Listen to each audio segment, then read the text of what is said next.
Welcome to Dice at the Table Productions. This is Tactical Onion, and we are going to be talking about something very important. Very, very important. This is our series, Forging the Campaign. Campaign Engineering with Rolemaster Unified and Foundry VTT. And this is going to be episode 4. What are we doing with episode 4? We're going to talk about a really important question. Can you actually run Rolemaster Unified in Foundry Virtual Tabletop without it becoming a slow, complicated mess? The answer? Yes, but only if you understand what the system is really built to do.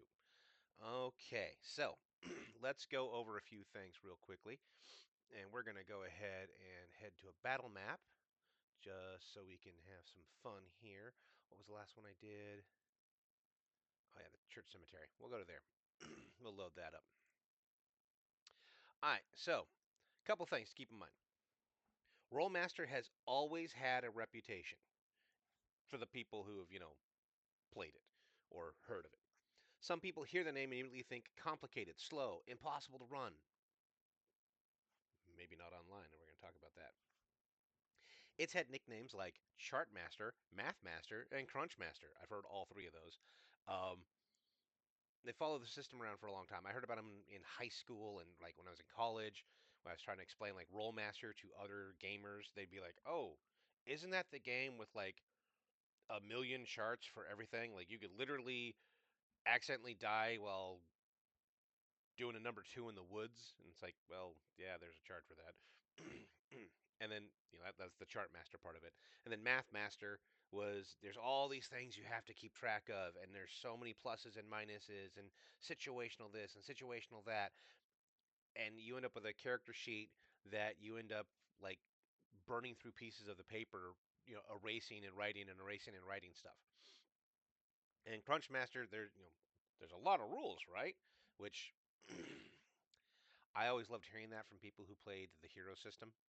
That Rolemaster was too complicated, and it's like, dude, you play hero, and anybody who's played the hero system, like hero system, riffs, GURPS, all three of those, I would hear people be like, Rolemaster, man. It's like, okay, you're.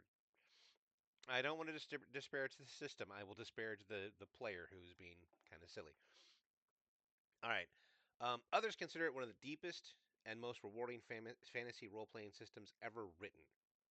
I know it's a huge friggin' sell, but back in the day, you had Rolemaster, and you had this thing called MERP, Middle Earth Role Playing, which Iron Crown Enterprises, and so if I say ICE, I mean Iron Crown Enterprises. I don't mean the federal agency that people don't really like right now.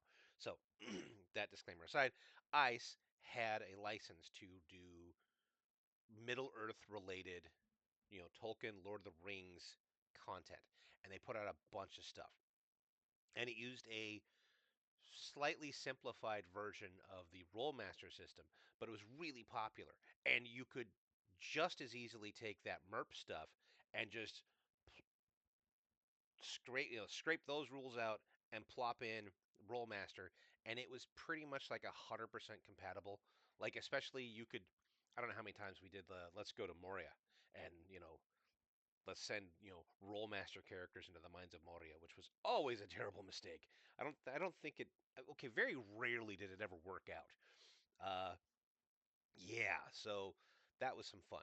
Um, so yeah, like with that pedigree of well, we have Lord of the Rings, D&D. So we're talking like 80s, early 90s. I got into Rolemaster in the early 90s. Um, So I'm going to talk from my experience. But you had like Dungeons and Dragons had Greyhawk and the Forgotten Realms worlds, and they had Planescape and Dark Sun and Ravenloft. They had all these other settings, but like they didn't have Lord of the Rings. So like Ice players, Rollmaster players could be like, well, we have Lord of the Rings. We have the original, the original Eldritch magic. Don't talk to me about the Eldritch magic, son. I was there when it was written. That whole thing. Um, anyway, so you had that, and the actual system itself, when you get into it, Yes, it is kind of crunchy, but a lot of game systems have crunch, and that shouldn't be a reason to just toss it aside, especially now. 30 years later, 40 years later, you know, 30 years from my experience, 30 plus years from my experience, we now have Foundry Virtual Tabletop, and you have other virtual tabletops as well, Roll20, etc. Fantasy Grounds, they also have Rolemaster on it. And the virtual tabletops, aside from providing visual aids and audio and sound effects that just can enhance the session, that also handles a lot of the math and the crunchy bits. And there's little pop up windows. So if you're curious what something does, you just mouse over it and it pops up and it can explain it to you. And you have access to searchable PDFs. Like if you go out and you buy the PDFs, which I have a link to Drive Through RPG, and you can get if you're interested after this whole series and whatnot. If I've sold you on the idea of Rolemaster, you can follow that link and you can buy Rolemaster Foundry VTT, and there's a package where you can also get the PDF, and it's a discount deal on top of if you go through my link, sends me a little bit of money, helps me fund some of this craziness. Anyway, uh, you can play the virtual tabletop with your friends that you haven't seen in a long time because everybody moves away and yada yada. It's or just hey, summer's coming up and you're a high school student and you played D&D and you want to try something a little bit different, and you convince your buddies to try this Rollmaster thing. Um, it tracks 90% of the math you need. I mean, or more than that. Um, yeah, there's some fiddly bits that you can get into and you can really tweak, and there's some stuff you need to work on. There's some stuff you need to track. I'm not going to say that like it completely automates. It's not Baldur's Gate 3. It's not going to walk you through where it's point and click and it does all the math and blah blah blah. You still have to pay attention. But the penalties and the bonuses, for the most part, are automated and automatically applied, and the status effects like being prone or staggered or stunned, those all automatically apply and they automatically degrade and go away as the situation changes. Whereas 30 years ago, you would have to look, you'd have to have like a dry erase board next to your character sheet to apply and subtract. You have to add and subtract all the bonuses and conditionals and whatnot. Not to mention flanking, attacking from behind, or being attacked from behind, or attacking somebody who's behind you. Yes, that's a thing. Stabbing backward has a penalty. So you got a guy behind you and you got to stab behind you, but you also got a guy in front of you, and you really don't want to turn your back. You're in a situation where you're between a rock and a hard place. You can stab behind you. There's a penalty to that. And this game tracks that. You literally just click a drop down menu. Um, anyway, Rolemaster Unified does a lot of stuff extremely well within Foundry Virtual Tabletop. And I'm going to be talking about Foundry Virtual Tabletop because that's what I'm using. Yes, there is Forgotten Fantasy Grounds and other virtual tabletops that have Rolemaster Unified, or even Rolemaster Classic. You want to go back to the old school stuff. But I'm going to be talking about RMU and Foundry Virtual Tabletop because that's the scope of this whole series. So, what is the draw of Rolemaster? Well, not to put it too too narrowly, the big draw of Rolemaster. Let me just grab a guy real quick. Yeah, we're grabbing the zombie right here. The big draw of Rolemaster is its fairly unique combat system. We'll just take the paladin, put him here, open that. Here we go. Alrighty. So I'm just going to show you the big draw right here. It's real simple. Just check this out. Paladin swings his weapon. This pops up. So this is all the stuff you need to track. So these are all things you need to track, and you'll learn more about those as we get into this. But this is the selling point right here. Got a 99. That's an open-ended roll plus 18. Here comes the crit. It's a straight 30. It's not bad. Here's the swing. Smack. Bam. Does 39 points plus some criticals. Um, Blow passes through lower leg between the bones, damaging muscle. Okay, so the zombie's immune to bleeding. Point strikes a few inches into thigh muscle, immunity stun. But still, it does damage, damage, and damage, right? And you just go apply. Wham! Major blood splat. That's from the Ripper 93's splatter. It's a nice little module. All right, so this guy's down. He's dead already. Okay, but that's a pretty beefy bit there, right? The crits. That's what I'm talking about, folks. The critical hit tables for every attack, spell, uh, throw, sweep, kung fu, kick, club, axe, sword, arrow, crossbow bolt, javelin, lance, uh, giant elephant trampling on you, a T-Rex charging at you and swallowing you whole in a gruesome series of unfortunate events. All of that is the crit system in Rolemaster. All right, so this little guy right here, we're going to retire him. All right, it's the crit system. That's the big, huge. That's what makes Rolemaster unique and so attractive to the people who want to be invested in it. It is quite simply the signature feature of Rolemaster. Combat is not just hit points. I mean, we've got hit points. We can click this guy up here. They're right here. He's got 118 hit points. You know, that zombie had about 50, and we blew right through those. But it's not just hit points, concussive hits, whatever you want to call it, right? Every meaningful hit can produce a critical result. Injuries, bleeding, stun, broken bones, immediate lethal outcomes. Combat becomes events, not just math. And no two fights feel exactly the same. Unless you're doing what I'm doing, which is running the exact same fight over and over and over again for tactical uh, intel. Peeling back the layers of the tactical onion. I don't know how many times I've done a T-Rex versus this party fight. Probably almost a dozen times, and I've learned some bits of the DM. All right, the next thing up. Okay, so obviously crits, very important, and you saw that those dice were D100. So that brings us to the D100 skill system. Rolemaster uses a percentage-based skill system which makes character capability extremely transparent. You don't just have proficiency; you develop individual skills over time. All right, let's look at skills. All right, so there's a lot of them, and yes, this can seem to be like holy shit, really. Um, yeah, it can be daunting.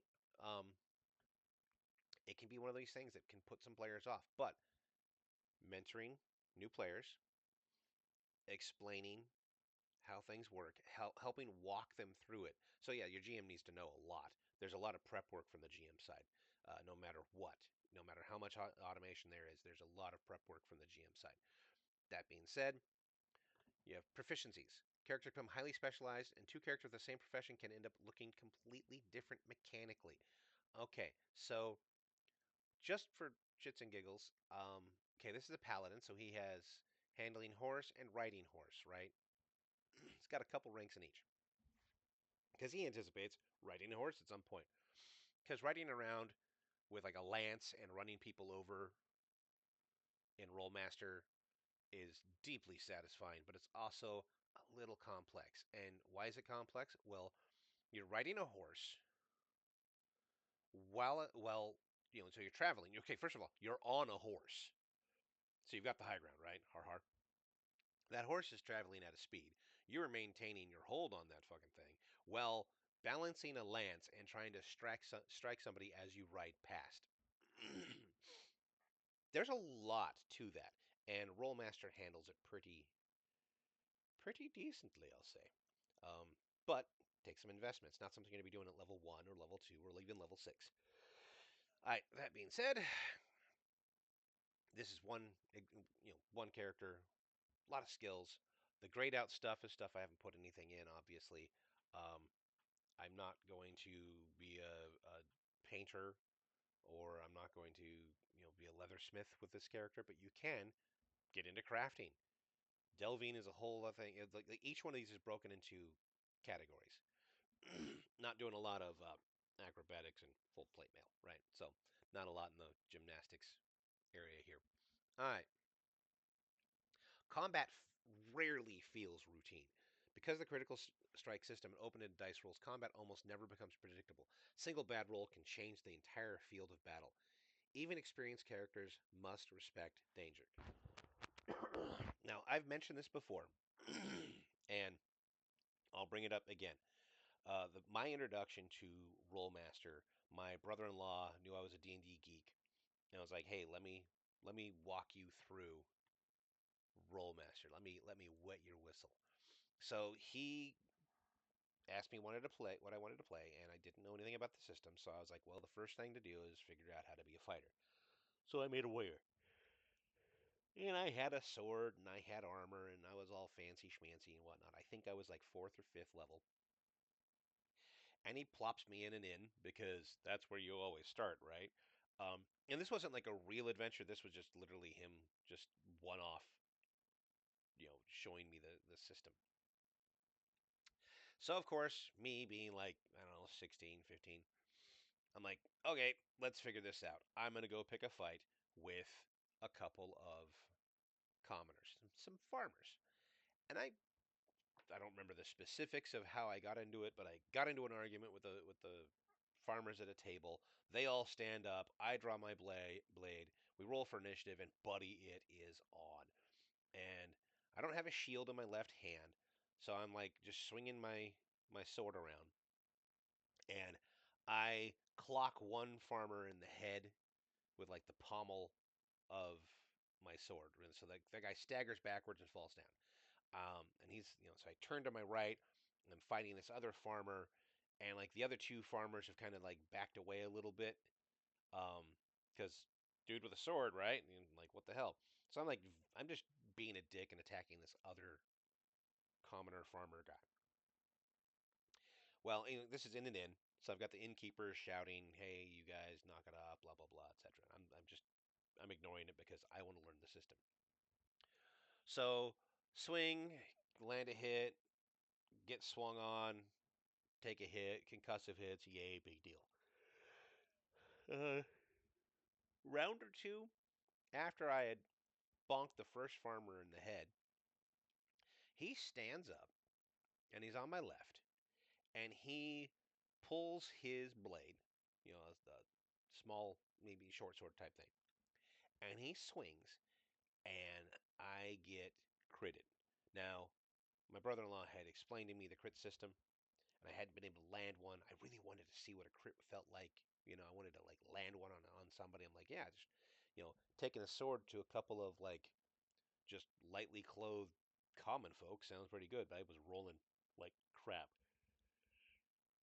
Other than stunning that farmer the first time on the first go, I wasn't really doing a lot. This farmer, however, he got his. Uh, he lopped my hand off at the wrist, and the crit was fairly descriptive, but it was essentially stagger around stunned, holding on to the stump, screaming for like 6 rounds while I bleed out and then die. And I was like, holy shit, that was awesome. And of course, the innkeeper runs over and cauterizes the wound by shoving my hand in some fire, shoving my stump, I should say, into a fire or something like that, and I go into shock and pass out, nearly die anyway just from that. And it was like, oh yeah, well we wanted to save the character, and I was like, no, this character's a throwaway character, dude. But I was hooked. Um, I was like a level 5 fighter, and I'm thinking D&D terms. I'm like a level 5 fighter versus like a bunch of level 1 commoners, like 4 of them. I'm gonna I'm gonna sweep the floor with these fools. Nope, I got annihilated. I was put on my ass, defeated. A well-placed crit, me not paying attention, letting somebody flank me on a side where I had no shield. My arm's just sitting there, and he's like, "Whatcha?" And there you go, lost it. All right, so the thing I want to also talk about is how Rolemaster does initiative. This is also a draw, and it can also be a negative, but there's an optional mechanic to it. So Rolemaster uses an initiative phasing system where it takes a 5-second round and it chops it into 4 phases, and then your actions are like you like do one thing you want to do is basically divided amongst those 4 phases. So if the paladin here, I need another zombie. We'll throw the zombie here and let's just assume the doors are open. All right, so the paladin here, he wants to charge the zombie and attack. Okay, so that's 10.59. I'm going to be nice and say it's like 10 feet, right? All right, so 10 feet. Well, let's look at his movement. He can walk 23 in a total round. He can do 5.75 per phase. So it's 2 phases to move up. And let's assume that the zombie's also moving up. And it's a slow zombie, or no, this is a fast zombie, so he gets to move a little bit as well. So phase 1 of combat, the paladin says, I want to move up. And the zombie goes, yeah, and they both advance on each other. And then phase 2, they're in range, they're almost in range. Excuse me a second. Ugh, I love getting over colds. Anyway, phase 2, the paladin moves, zombie moves. Now phase 3, they're in range. So the paladin, he's going to swing. First, he's got a target. And I'm not showing you the full initiative because I actually have the other type of initiative up. Now, he spent two action points moving, so you have to basically select that. Now the difference is, you've got a guy charging or moving, and that's going to make the attack harder than if he was standing perfectly still, ready and slicing, right? I mean, we all can agree that running or walking even and doing something is harder than doing the exact same thing still, for the most part. Yes, there's these but and cases, but in this case, you take a penalty. So he rolls. That's a shitty roll, but he's really skilled, so he still gets a crit. We apply it. Yeah, there you go. Cool. All right, so initiative phasing. Basically, you've got 4 phases. Everybody goes through and says what they're doing, and then they do it throughout the phases. And then once they've, quote unquote, saved up enough phases or whatever, you do it. Weapon speed, casting time, movement choices can all have an effect when your actions are resolved during the round. It's important to note, though, the system is completely optional. Groups that want a faster and more streamlined experience or are more used to quote-unquote classic D&D Pathfinder style, get all your actions out of the way, and then now you're going to the next round, single phase, single pass rounds, you can do that, which is what I have set up because I don't want to overly challenge my players with a little bit more complicated stuff. So I'm going to show you that right now. I've got all my guys. All you got to do, toggle combat state, go over here, and you can see right here action phases. I can change this to up to 4 per round if I wanted to. I'm doing 1, and all I have to do is go beginning counter. All right, and it does this. Now, with this, the rogue gets to look at how far he can move. So he can walk 24, 6. He can jog per phase. So if he says, I'm going to jog 12 feet, which we actually measure is 27.8. So the rogue can't actually get to him with a walk. Uh,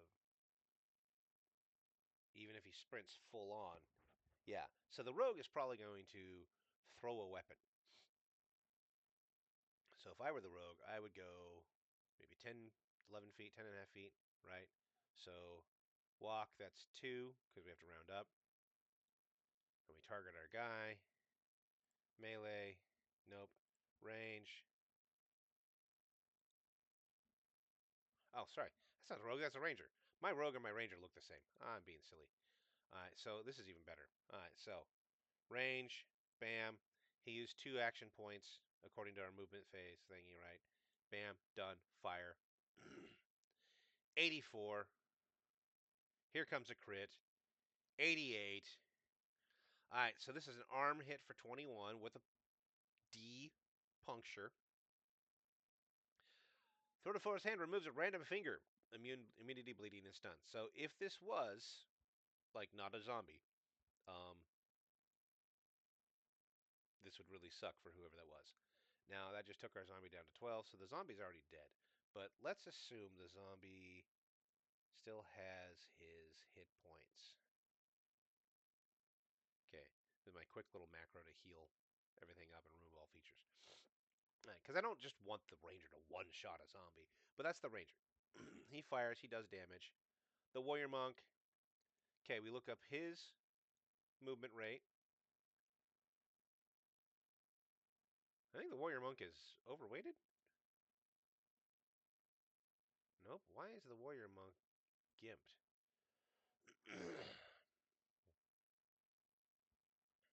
Does he have a condition? No. This guy should not be this slow. I'll have to figure that out in a second here. Because, like, his actual... Yeah, that's weird. Okay, we're going to figure that out. We'll skip him for a minute. Sorcerer. Let me just show you the sorcerer. Base movement rate, 23 feet around. That's, 20 feet per round is about the average. I got to figure out what's going on with the warrior monk. Let me see if I can just remove whatever's going on to him. 5.25 around. Hmm. Max load, 120. Inventory. He doesn't have jack and shit.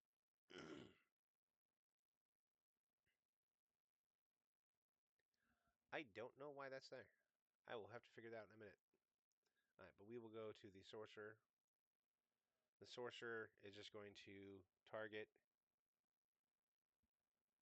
We'll bring up our Argon Combat HUD. And we're going to go with a Shock Bolt. So, here's how spells work. First, you check to see if you can cast the spell. Success! Alright. Now, we attack.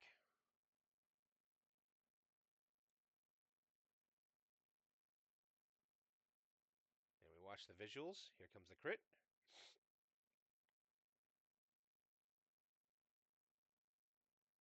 Nice. Moderate amount of damage. Immunity to stun, of course. Um, yeah, so this is in the, of course, the sorcerer's done. We go to the rogue. Here's our rogue. He has a base movement rate of 19 feet per round. So this is where I think the rogue is going to go. I think the rogue is just going to try and throw a dagger at our boy here. Now, cover, I'm going to give them partial cover because I'm throwing through people. Okay. Let's see what the rogue can do.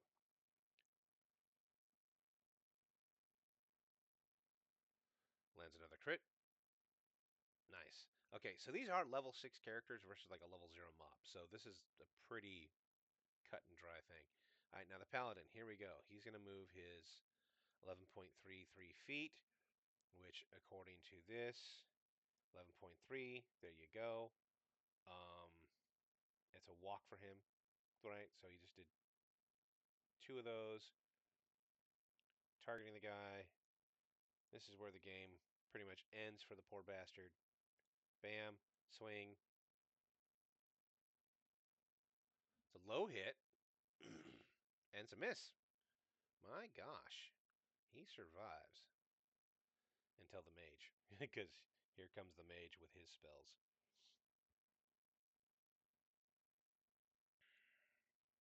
Might help if I select the right guy. And we're going to Firebolt this sucker. Um, no extra prep. I'm going to shout because, haha, it's funny. Not subtle. Using the fasting can, meditation, nope. Fortitude, nope. Other modifiers, nope. Let's go! Okay. I successfully cast the spell, and here comes the attack.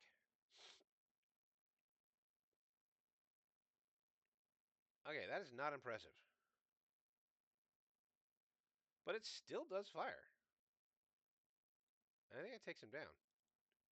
Yep, and the zombie's done. And then all you have to do here is on the encounter marker, go boop, and the zombie turns into a dead guy.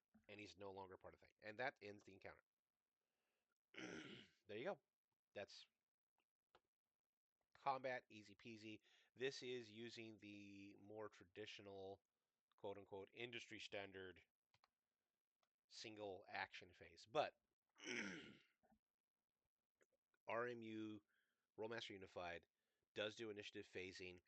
It can really add a lot of tactical layers to it, and uh, it can add some complexity, which is kind of it's a good thing, bad thing, because with complexity, you have characters or players that maybe aren't used to it, and it might just be one too many things for them to track.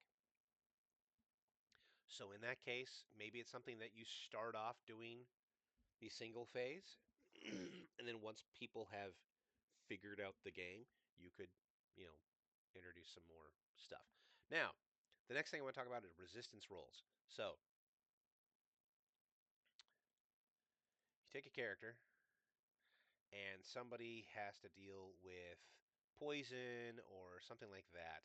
Um, you have resistance rolls, and it's pretty cut and dry, pretty simple. Let's say you were uh, let's say there's a horde of zombies and you suddenly realize that you're outgunned, and the GM decides the situation is so horrific that you need to make a fear check. So here's the ranger going to do a fear check. So you just click on the button here, fear, modifier, other modifier, target. Let's say it's particularly scary, 75, and everything else is covered, right? You do the roll, 46, plus his modifier. It is a failure by 20. Now, it tells you that because a lot of stuff, it'll tell you like the effect is by 5 or by 4 or something like that. Like I want to bring up, I'll bring up a spell from the sorcerer, right? Just as an example, we'll go to spells, flesh destruction.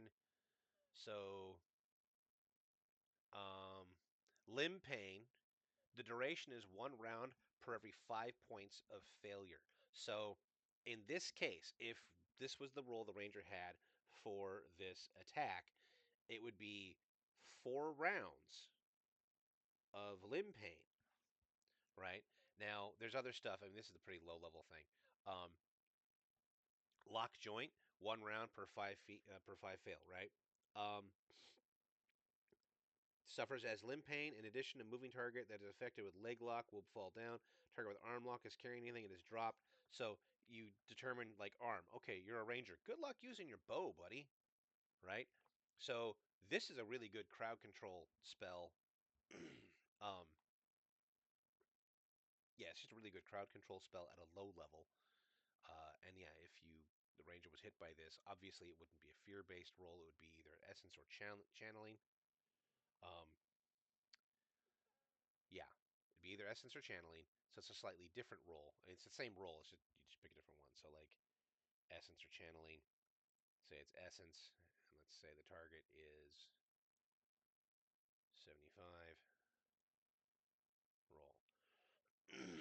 Okay, so he makes that, and this one success. Right? Success means doesn't affect him. Rolls. It's very. It's like your save throws in D&D and Pathfinder, but there's degrees to failure and there's degrees to success. So like if you're recovering from poison or disease, there are actual like degrees of success and whatnot. Um, Resistance roll scales based on the attack power, the defending character, and the circumstances of the situation. It is a dynamic oppose system that gives characters meaningful defensive agency. It's a lot of words, but I think I explained it adequately enough. Um, it's like the save throw system. It basically is the save throw system from other systems, but it has degrees of failure, degrees of success, um, and so many things actually can call upon it. All right, so I'm gonna explain these real baseline level stuff. Channeling, any kind of divine attack, right? Um, heal, harm, uh, things like that, bless, curse, etc. You know, if your clerics are using it, or if your channelers are doing it, it's channeling. Essence, those are your spellcaster, mages, those are your arcane energy mofos, right? Mentalism, uh, there's various charm and mental manipulation, will erosion based attacks, and to use a term people from other systems might be familiar with, there's kind of some vaguely psionic-y kind of shit. But mentalism, charm, etc. Physical. Um, you get tagged by a poison from a scorpion, it's going to be physical, right? It's constitution based. This is like your fortitude saves, stuff like that, using the parlance of other systems, of course. And fear, this is self discipline. This is a will roll. There are spells that will invoke a fear check. There are situations that will invoke a fear check. There's morale checks, and you would use fear for that. All right. The other thing I want to talk about, bonuses for or the draws of Rolemaster, is spell law integration. Magic and Rolemaster is not just a list of isolated abilities. The spell law system organizes spells into themed lists with clear progression and mechanical logic. Spellcasters must manage power points, casting time, spell failure risks, and tactical positioning, in addition to the actual lists. So, here we go. This is Flesh Destruction. He's got 10 ranks of it. So, he has access to 10 spells in this list. And then he has Mind Destruction. And again, 10 spells. Barrier Law, only 3 because he only got 3 ranks. Concussion's Way, got 9 ranks. And then Light Law, he's got 8 ranks. Okay? And how do you determine that? Well, if you go to skills and if you are in the character editing phase, which I don't really want to show here just yet, because I don't want to change this character's level. If you go all the way down to spellcasting, and maybe it'll let me do this. So if we want to add a base spell list, we'll do this. All right. I'm a hybrid sorcerer. I want to do soul destruction. Okay. Poof. I've added soul destruction, but I haven't put any ranks in it, right? You can see +0. Um, Once I level up and I'm in leveling, I can actually add 2 ranks to this per level. But let's see if that gives me. Okay, so it gives me the list, but no access because I haven't put any points into it. So yeah, these are a bunch of fun little spells and whatnot. But that's how that kind of works. Is you go all the way down here to spellcasting, and you've got base lists, open lists, closed lists, restricted list, arcane, magical, ritual, etc. Closed list. I got bone law for channeling. Ooh, I can go essence evil, dark summons. Yeah, this is going to be a jacked up character at some point. All right, so closed list, dark summons. Familiar. I get myself an animal familiar at some point. I can do some summonings. I can do like fiends and shit.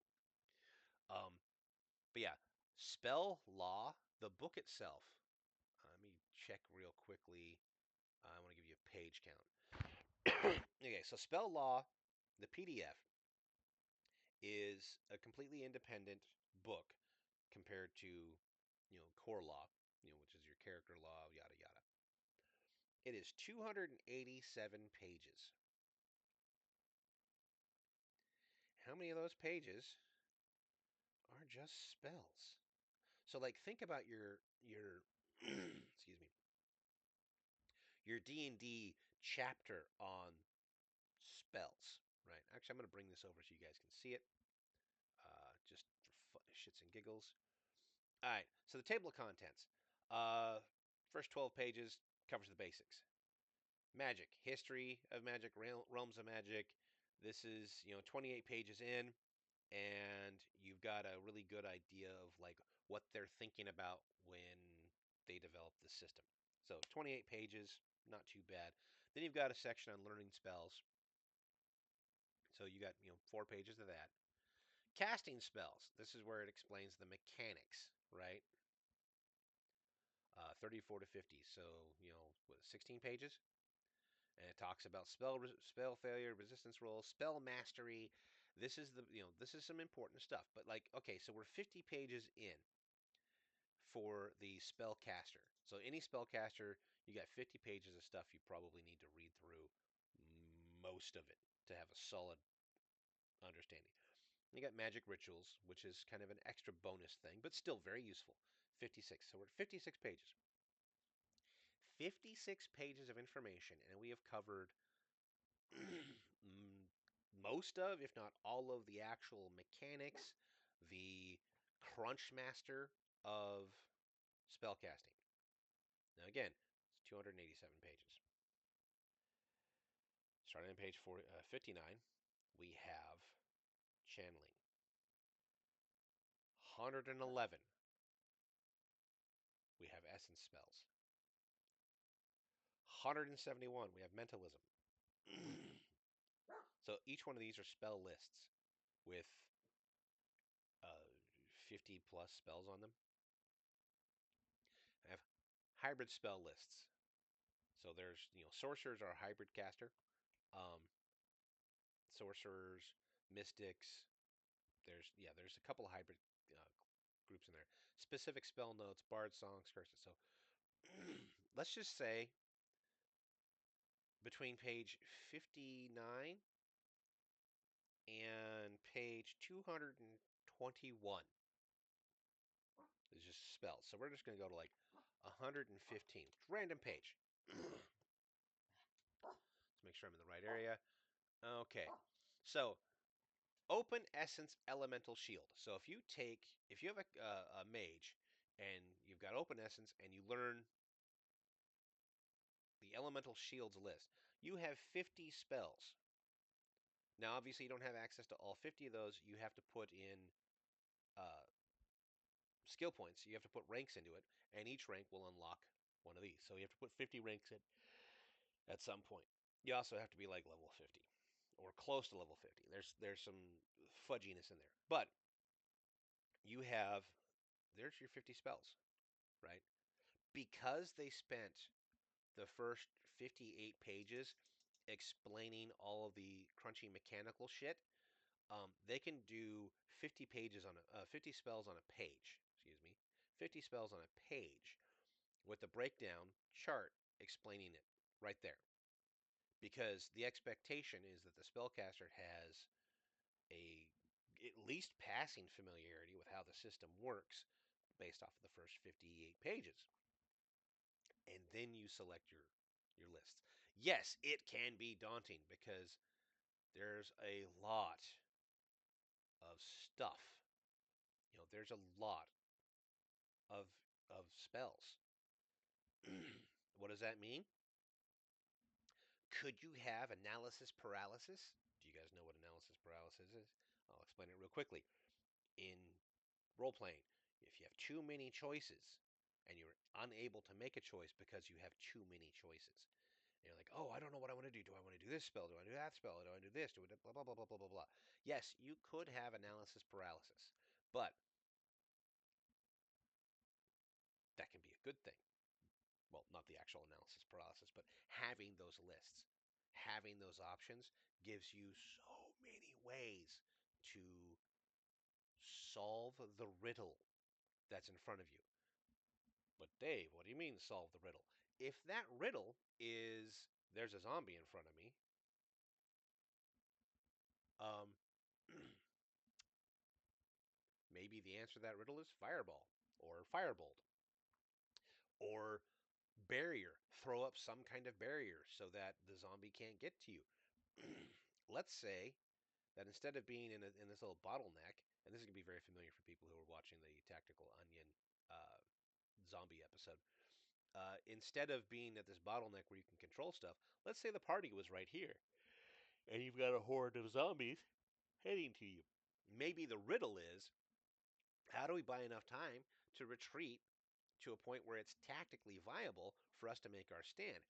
And maybe your spellcaster throws up a barrier, and that forces the zombies to go around that barrier, navigate that whole thing, and that is time, and that buys you time to get to a spot where you can actually survive the encounter instead of getting overwhelmed.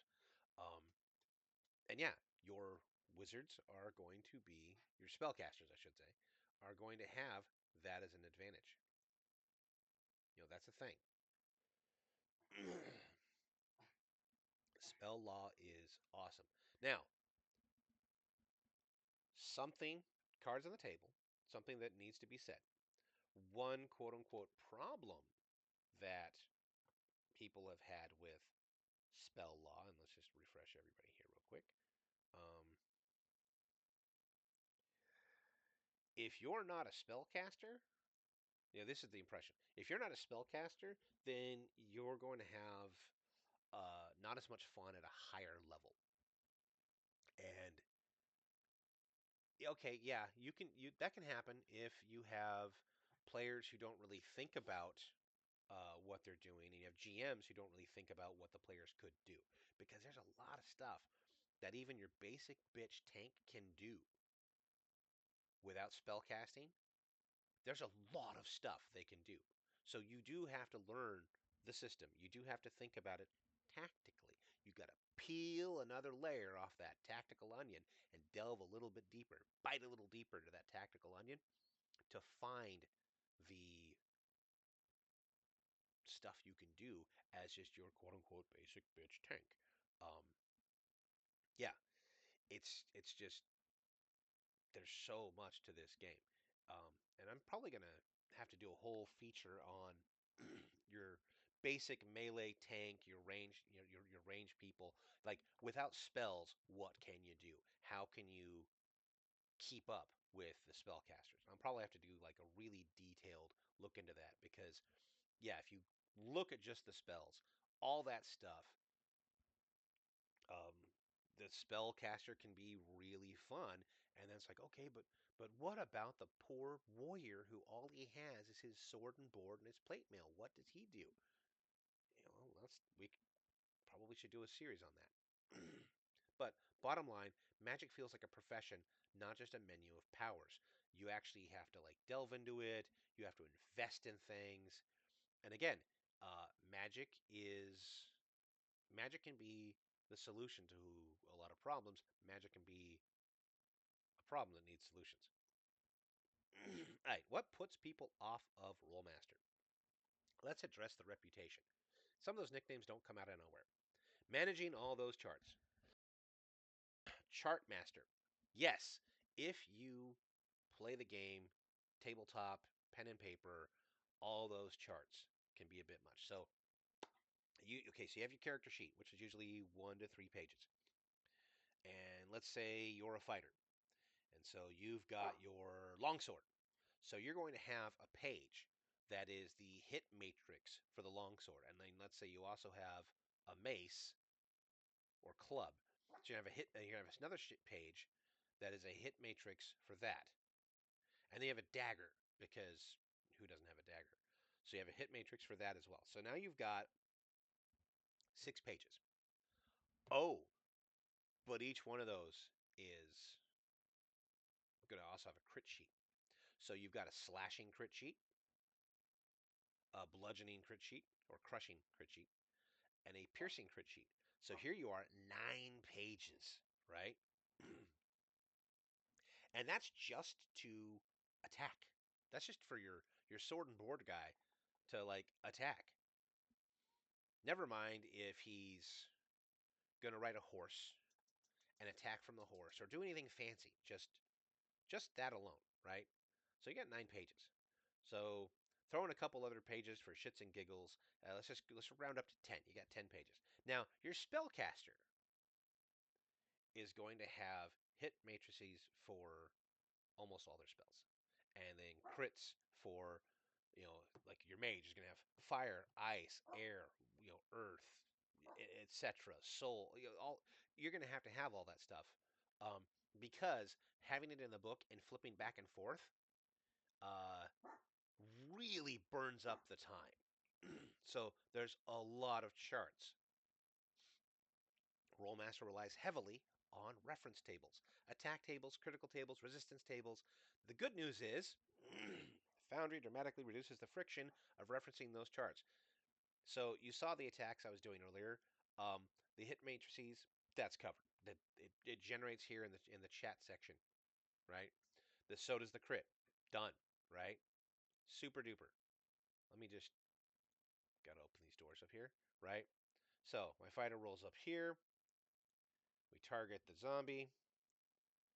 All right. So I don't need to reference the hit chart for the sword. Yes, I do have to pay attention to this, right? But right now the automation is looking at the matrix and it's telling me whether or not there's a hit. There's a hit, so it's already looking at the crit sheet. So 1, 2, 2 pages down, right? Applies damage, applies penalties, does all that stuff. Again, I've killed the zombie because the paladin is way overpowered. And it tracks all those negatives, all those modifiers. It all gets tracked. Whereas back in the day, you had to do that stuff by hand. You'd have your pages and pages of weapon charts and spell charts and whatnot. And you have like a dry erase board to track all the negatives and positives and statuses and whatnot. You have like decorative colored magnets, and there's all sorts of things you could do. It's all automated. Well, most of it's automated. You just saw it. That's amazing. Okay. That gets to the second drawback of Rolemaster. Alleged drawback. Tracking bonuses and penalties. MathMaster. Rolemaster rewards situational awareness, terrain, positioning, weapon choices, injuries. They all matter. That means there are a lot of modifiers in play during combat. Again, Foundry helps a lot here. You still have to manage the logic behind those modifiers. But, okay, we're going to just continue to pick on. I want to grab the rogue. All right. So, I want to show you guys a couple of fun bits. All right. This is the toggle combat zone module, which I've covered several times, but I want to show you. Okay, we zoom in here. This whole front area here on the zombie is its front-facing attack zone. Then you got a flank and a flank and a rear. So the zombie with just arms, this ring right here is his maximum range. Now, my rogue, he's got a couple of things going on. Let's switch to this, and we're going to shut off his dagger. Okay, so now we got one ring. This is a short sword. So, because the zombie, if you want to get really technical here, I've removed grids, so this is just straight movement measurements. Um, the zombie's circle, his range, doesn't zoom way in. There's a gap right there. So the zombie's not in range, but the rogue is. Because the rogue is his weapon range extends into this area right here, because this guy's weapon range doesn't. See if we there's a gap right. I'm going to point at the screen like an idiot, but there's a gap right there.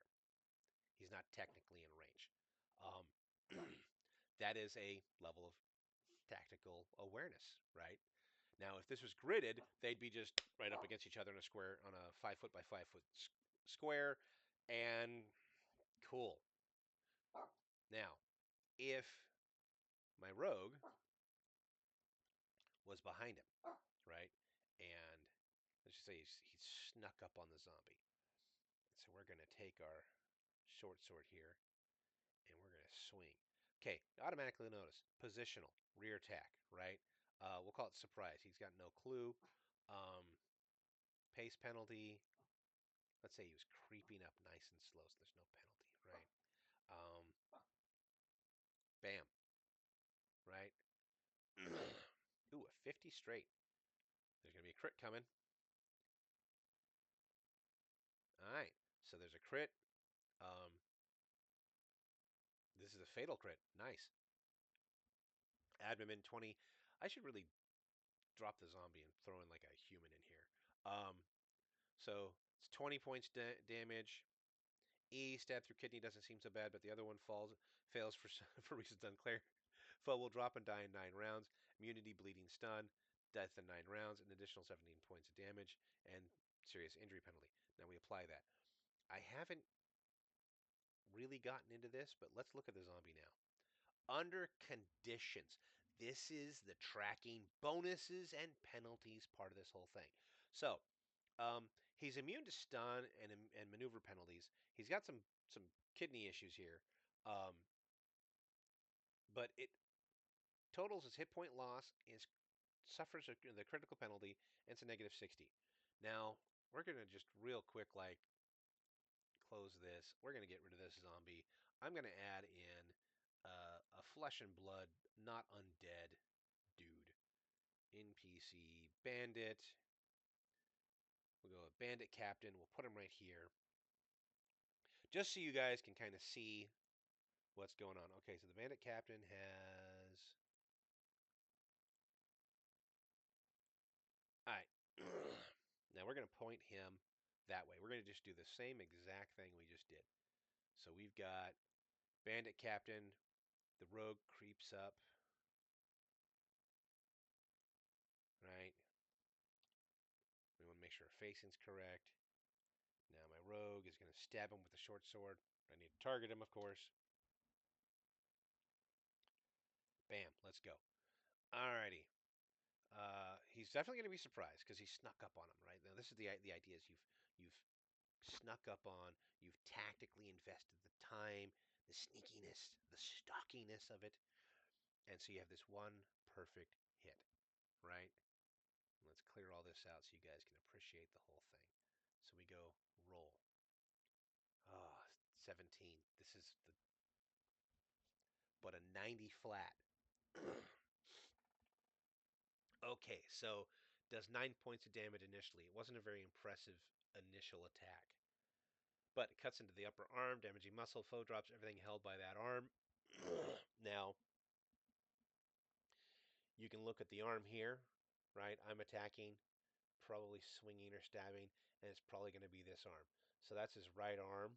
So even though the image shows a dude with two weapons, he only has one drawn, right?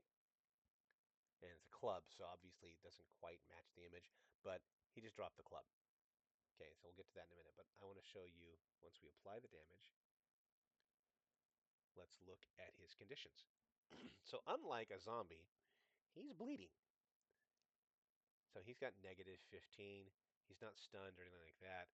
All right, we'll do this again with a fully fresh dude. I want to see if I can get a really good solid like killing blow attack, just so you guys see, or at least just really fuck him up attack. High damage, high damage. Oh, at 4. That is not good. All right, we'll do that again. Ot 4 is not good enough for me. Oh yeah, I didn't do surprise foe. Oh, he's technically flat-footed. Shit. Let's clear all this. I'm forgetting my modifiers. So surprised and flat-footed. Okay, unaware.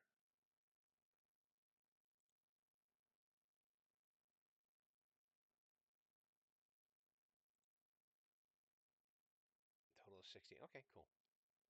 Just want to make sure it doesn't. Let's see what we got. So 70 plus 60 plus 76. So this is going to be a really good, beefy initial strike, right? And stab in the hand, cracks bones, slides along back of hand, drawing blood. All right, there we go. Now we've got a couple of things I can show you. So under conditions, we have stabbed a hand, cracks bone, bleeding, and we got this. He is stunned for 2 rounds at negative 25. So hit, loss, criticals, stun. Adds it all up, 45. Right? Uh, there you go. I wanted to show you guys that. It automatically tracks it. Now, this guy right here, let's just okay, we just initiated combat. Let's just do this real quick. It's going to be quick, brutal, and dirty, nasty, and just violent as fuck. So here we go. The rogue wins. So having stabbed the guy, the rogue gets an opportunity to do it again because why the hell not? Okay, so we've targeted our guy. We're going to stab him again. He is stunned. He's no longer surprised. Um, he's no longer technically unaware. He hasn't acted yet, but the game gives us this and gives us this, so that's what we're going to go with. So that's 35 plus 20. That's a 55 point bonus. Plus a straight 70. Plus a straight 60. Okay. The same friggin' crit.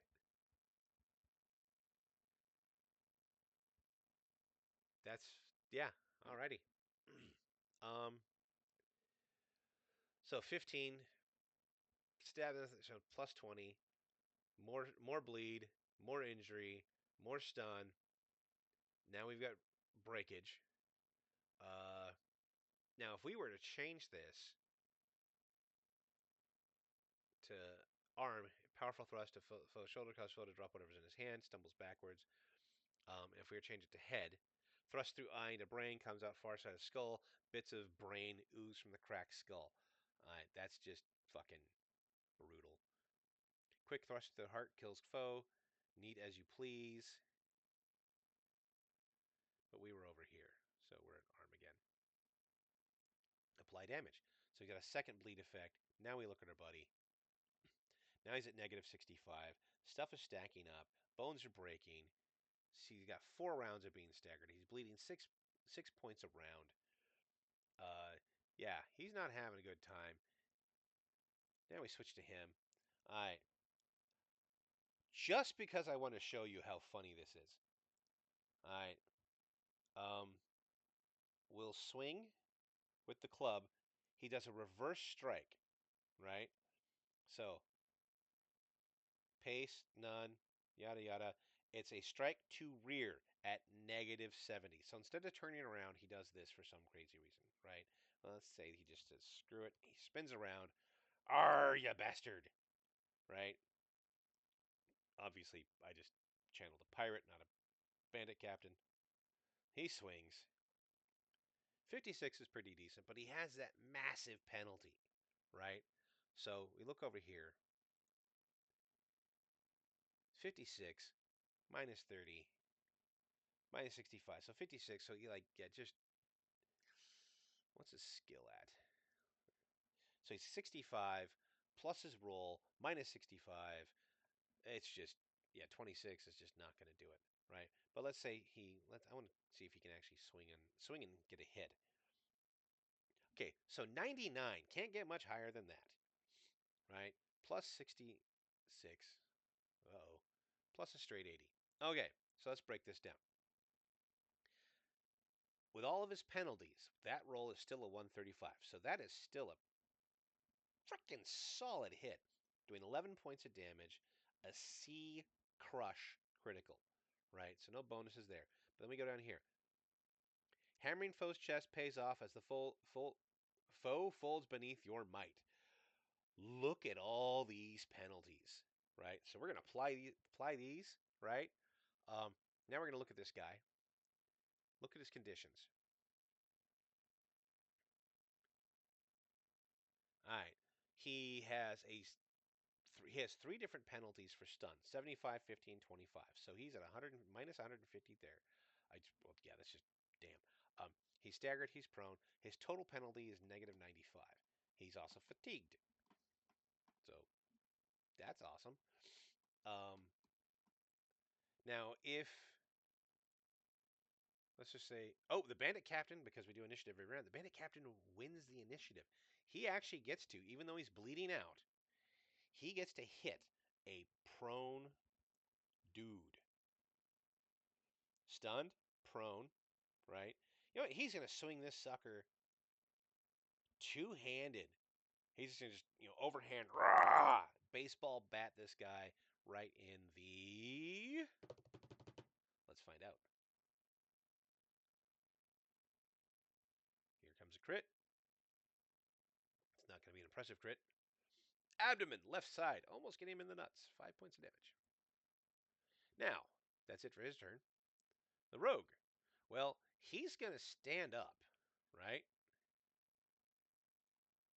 So let's, he's going to stand up. I think he's still staggered. So he's at negative 70. So he's going to stand up and be like, Avast, you villain. Oh, that hurt. Now he's going to try to attack. Now he's got a minus 70. The foe is stunned. He's staggered. It's just craziness all around. Now, if the rogue didn't stand up, um, there's attacking from prone. So they stab at his ankle. Let's say the rogue is still prone, just because I want to just enjoy this. So the rogue targets our boy, goes to stab, automatically says attack from prone. Let's see what happens. Not a whole lot. That's going to be a miss, right? And then it goes to the next round. The rogue wins this. He decides, I want to stand up. Oh, no. Sorry. Bandit Captain wins again. Bandit Captain goes, I want to hit the rogue again. Let's go. Stunned and prone foe. 81. The rogue is going to have a really bad day. 6A crush. Weak delivery but great timing. Foe caught off balance. Continuing to be staggered. All right. So he just dropped the staggered. Now he's got it back again. Now we go to our rogue. The rogue is like, I'm just going to stand up. He's still penalized minus 25 for 2 rounds. His penalty's going down, right? So we target our guy here. And I am obviously streamlining a lot of stuff just because I want to show you guys how easily this system... Oh, shit. The fight just changed. Oh, no. The fight's over, folks. So the rogue, beaten, bruised, about half his hit points gone. He stands up, staggers, swings his short sword, doing 15 points of damage and a D puncture. And that D puncture, thrust punctures blood vessel but is stopped by bone. Pain causes foe to fall over. Blood clot takes 20 rounds to travel to foe's brain where it triggers a fatal stroke. It has a 20 round countdown. Okay. In addition to more damage, more bleeding, more broken, more stun, more stun, more stun, prone, staggered, broken shit. All right, now let's look at our boy. Negative 155. Just, yeah, negative 155. Okay, so he's not technically dead yet, although he is exactly at 0.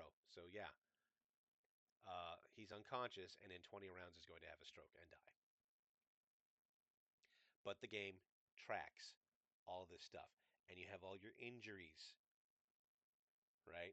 And this is important because the healing process, you've got to go through and heal these wounds. Yeah. Me, however, okay, we're going to end this encounter. Uh, we'll do our quick and dirty resurrection trick. Yeah, we'll heal up both of them. So yeah, obviously, with not a zombie, things like bleeding and broken bones and being stunned is a more desirable, or it's more fun, right? And there's all this blood from these wounds and damages and whatnot. Um, and yeah, that was just a really long-winded way for me to show you that Foundry Virtual Tabletop tracks so many of the bonuses and penalties, right? So MathMaster, check that off the list. It's done. ChartMaster, check that off the list. It's done. Now, steep learning curve. Rolemaster is not a system most players learn in a single session. It takes a little time to understand the flow of the rules and how the pieces interact. The payoff is depth, but that depth comes with a learning period. I don't really have a counter to that. Yeah, Rolemaster does have a bit of a learning curve. Um, so do a lot of other games that people play. And I don't want to like dismissively say, haha, fuck you, or blah, blah, blah. And in point of fact, that's why I started this video series. I wanted to, I did a video. This is my origin story for this whole thing. I did a video about a month and a half ago, and I just was playing around with Rolemaster Unified that just came out, and I wanted to play around with it and kind of demo it to show my players who we currently play Pathfinder 2nd Edition Remastered. I wanted to show them this because this is where I want to go once we wrap up our current campaign. So I did like a little quick 30-minute video. And then Bob Morris, the guy who wrote the Rolemaster Unified Foundry Virtual Tabletop rules, saw it and posted it, and we started talking. And I was like, well, I'm going to do more videos and whatnot. So one of the things I'm doing is trying to present a bunch of videos explaining and breaking down the various aspects of Rolemaster, while at the same time I myself am rediscovering and relearning Rolemaster, because the last time I played it, we still had two towers in New York. You know, it's been a while, and part of that is I got into other games. I played Shadowrun and D&D and Vampire the Masquerade and frickin' Toon at one point. Played a lot of different games. uh, yeah. So the thing that always kind of threw me off, or threw off the other players, is keeping track of all this stuff while also trying to learn the game. And Foundry, this rule system in Foundry, tracks so much of it. So yes, there is a learning curve, but it's not as bad as you think it is. We can go over here and we can go uh, core law, and you want to learn about a culture. Here you go. You can read up on it. You want to read up on race, dwarf. You can read up on it. You get to see the stat bonuses, etc. Is this as detailed as what you're going to get if you actually read the PDF? No, but it's a start. You want to look at professions: non-spellcaster, fighter. Okay, this is going to give you some information. Are you right off the box going to know what the fuck this is right here? No, you've got to actually read the PDF. You know, you've got to read the actual core law book. Not all of it necessarily, but you got to read enough of it. Yeah, and it can be daunting, but it's hard to believe. And in today's day and age, you can't watch a couple of videos, which I'm going to try to make for you. Um, you can't read a little bit as a tabletop gamer. Um, a lot of gamers will pour over pages and pages and pages and books and books and books to find out everything they possibly can about the system.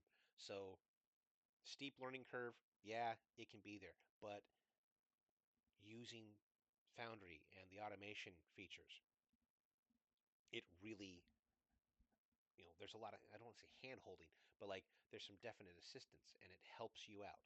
Um, if your characters, if your players have a passive understanding of how Foundry works, that will help. If they don't know how to deal with Foundry, there are videos for that. But if they don't know how to manipulate, and like they don't know like, oh, what's this do and what's that do and how do I do this and how do I do that, and they don't know how to, if they don't know how to load up a character sheet in Foundry, um, Yeah, that's going to be a little tricky, um, but it's doable.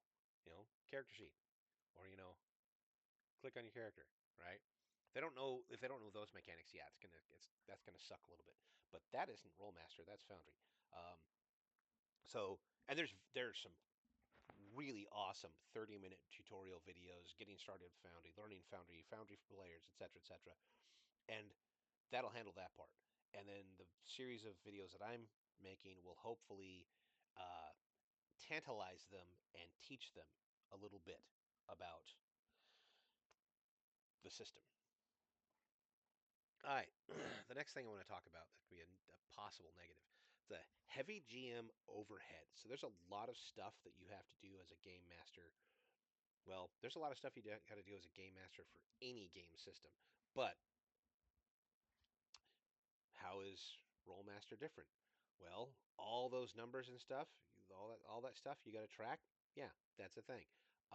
But the game tracks it, so that kind of neutralizes itself. Here's what I'm learning for myself. Uh, when you're making a map, you're making an encounter that you anticipate there being a fight. We're going to go to this one right here because that's a great example. Um, you have to look at the environment. You have to think about uh, the environment as a part of the encounter because you can't just like in D&D. There's some D&D and Pathfinder. There's some math where it's like you have four characters at this level, and your XP budget of monsters or your monster level budget is the sum of these bits. And this is how you can make a balanced attack or balanced encounter. All right, so we're gonna ignore the Cyclops here, right? We're just gonna have some fun. So this pillar right here, this is a like say 3 foot tall ish or 3 foot wide pillar, 4 foot 5. Let's say it's a 4 foot wide pillar, and it collapsed. So this is not a 10 foot up and down wall. This is like a partial wall. So me as the GM, I'm looking at that, and that's something I need to factor in. This is partial cover, right? So if I got a bunch of bad guys here and I got a dude over here, he can get partial cover there. So there's like some environmental concerns. Um,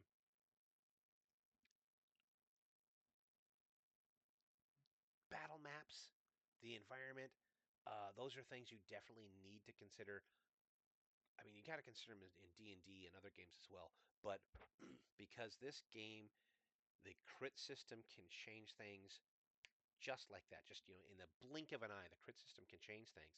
The environment has a much, much bigger impact. Now, we're not going to actually initiate this fight, but I just want to show you. This is a Cyclops, right? Now, we're going to see what his range is. That's significant. The Cyclops can hit the Rogue. The Rogue is nowhere near, but the Cyclops, because he's wielding this giant frickin' weapon, he's got a spear and a large club equipped. So let's drop the large club so we only have the one, right? That spear, here's his range because he's a super huge dude and he's got a spear like this is his version of a 10-foot reach, right? Um, how does the party approach this? Right? Again, I'm not going to initiate a fight because I think this fight's going to go horribly because I put this guy over here. He's level 8. They could probably drop him, but like he controls this entire zone, right? Uh, and knowing that, first of all, how did he get inside a church? I don't care. I just propped him in there for fun. But how are you going to approach this dude, right? Let's say, just for shits and giggles, he's over here, you know, Um, in this particular map, I still have the grid on, so I haven't turned grid off on all my maps yet. But in this particular map, this is he's got grid on. How are you gonna sneak up on this guy? How are you gonna handle this? Right now, if you guys just raw and charge, and we initiate, you know what, I'm gonna do it. We initiate a fight. We start a fight, right? Um, let's do it. This is a really poorly thought out fight. The first person, the ranger, right?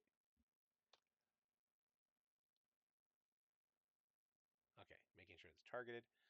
The ranger, he's going to fire a shot. I want to show you how quickly things can go sideways.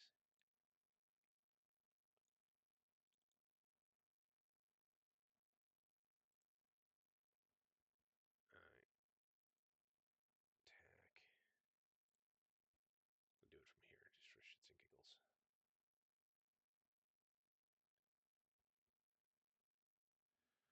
$22B, point glasses off side of head, opening bloody furrow. Right. Cleric. Now, as I've discussed, this cleric, uh,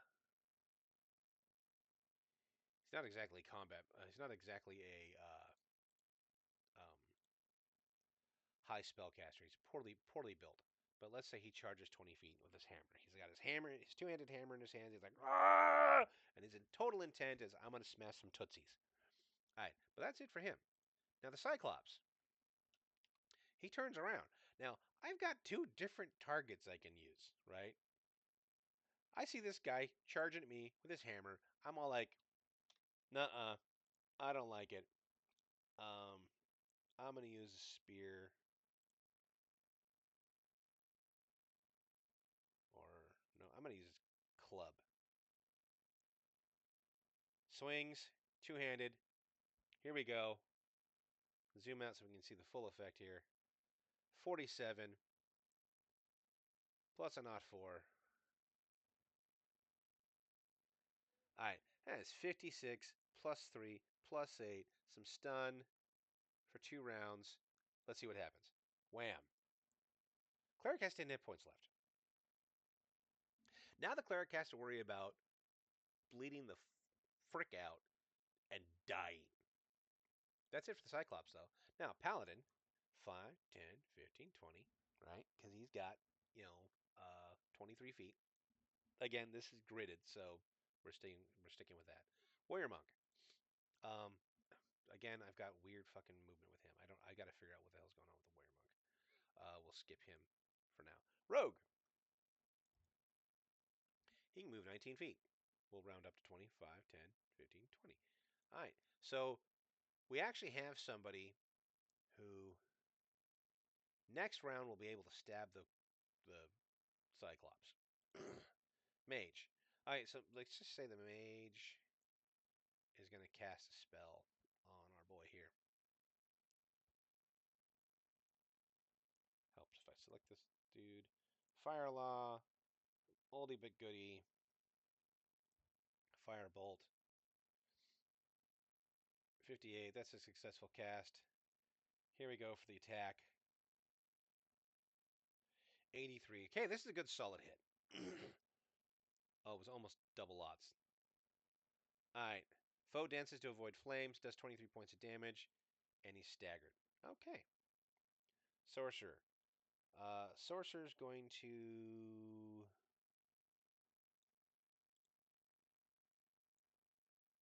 pick a spell. Light Law. Shock Bolt is one target, 25 feet. So I got to go 5, 10, say 15. That is going to be, if we look at our boy here, 3. All right, so I'm going to Shock Bolt this guy. Subtlety, not subtle, two-handed. I'm yelling. Here we go. 99! It's a really 99. Oh, 97. Holy shit, this is a big 95. 399 on the spellcasting roll. Bolt of Intense Charge, Lightest Shot. This would have been awesome for the actual attack. Damn. All right, so yeah, it would have been really awesome for the actual attack. Kind of wasted in that spot right there. 24. That's going to be a miss. All right, cool. Next round, new initiative. Okay, so we've got our Bugged Warrior Monk. We're going to skip him. The Rogue. He's going to swing, right?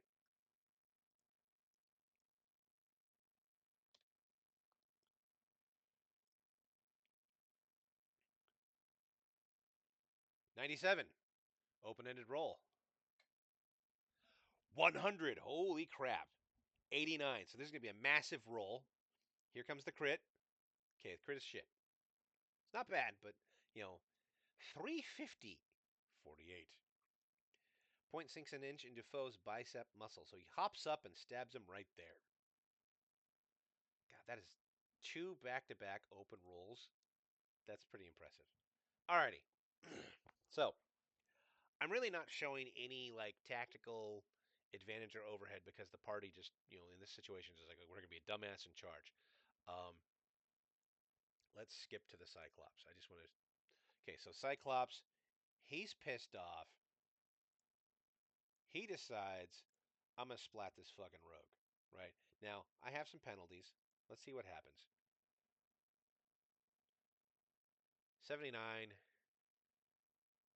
plus a 20. Okay, so the rogue just lost 2 teeth in his mouth, and his skull is fractured, and he took 52 points of damage. So the rogue has 29 hit points. Is at negative 30, right? That sucks. And he's missing some teeth. All right. So heavy GM overhead. This is not a great example of an encounter for that. The way it's set up. Now, if the players, like I have this over here, and this guy's paying attention to some shit over here instead, and they sneak up and like, we have the ranger, the rogue, the sorcerer, and the mage all behind this thing, right? And they fire, and let's just put this guy over here instead, right? And so we put the paladin in range. So, we'll put the mage here. Put the rogue in. The rogue's going to sneak up on him. And the cleric is. We'll put the cleric back here. Let's assume it's a functional, non-stupid healer instead of just an idiot with a hammer. And we'll give everybody fresh hit points, right? Um, again, just tactically, there's some subtlety here. I'm kind of losing my train of thought with this shenanigan. Oh, crap. Something happened. I hit the wrong button.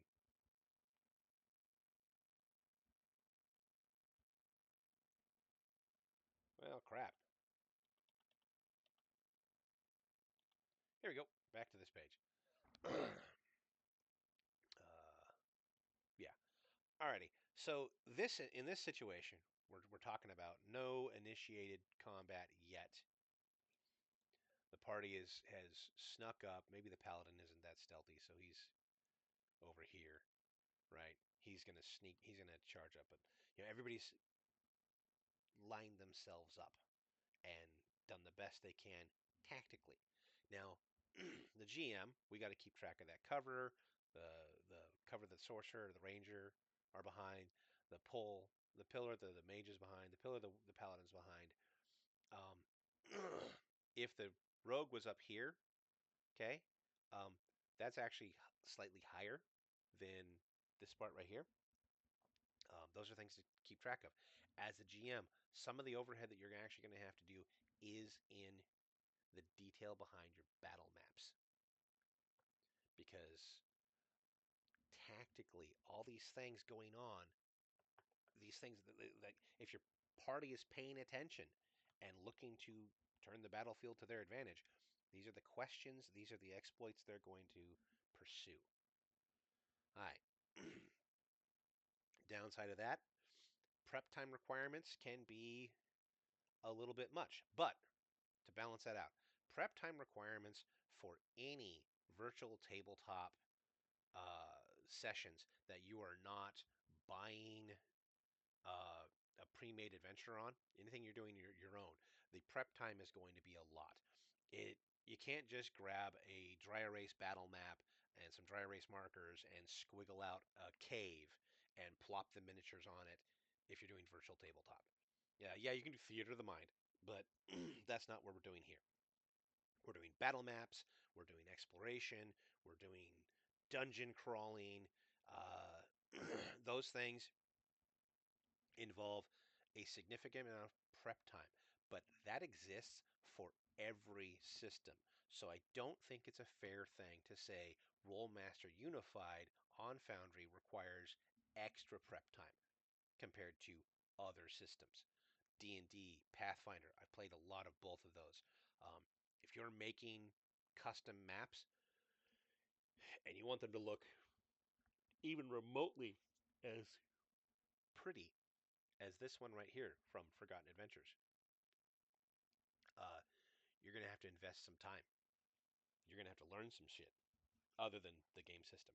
So, prep time. Yes, there is a lot of prep time. Is it more than other systems? Not really. Uh, if you want to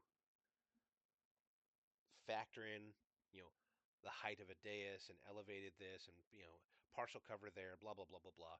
And if you want to have that on your map, yeah, you got to learn how to do it. You got to learn this stuff, but it's the same for every system like this. So I don't think prep time, trying to say that Rollmaster requires a whole lot of preparation compared to others in that regard, I don't think that's fair. However, you want to make a big bad evil guy, big bad monster. Uh, you want to have a level 10 spellcaster bad guy.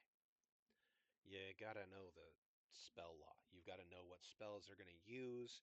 You have to make the character. You have to have that field of knowledge. That can be a little daunting for new GMs. Uh, I know me personally, it is a little overwhelming because there's 200 pages roughly of spells. Of 50 spells per page. There's, you know, I mean, fuck, if there's 100 pages of spells and there's 50 spells per page, do the math. How many spells is that? That's 5,000 spells. Are they all unique? No, you have, summon 1, summon 2, summon 3, summon 4.